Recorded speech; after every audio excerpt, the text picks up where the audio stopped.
Are epidural steroid injections harmful? I want to ask you something no one else is asking. Are epidural steroid injections really helping or just delaying the problem? Hi, I'm Dr. Deborah Westergaard with Pain Experts. One may calm things down for a short while, that's fair, but repeated use?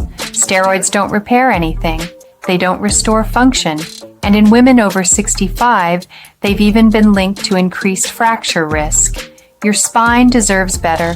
We now use your body's own platelets, refined for the spine, to support real tissue repair. It's precise, it's biologically intelligent, and it might just be the way forward.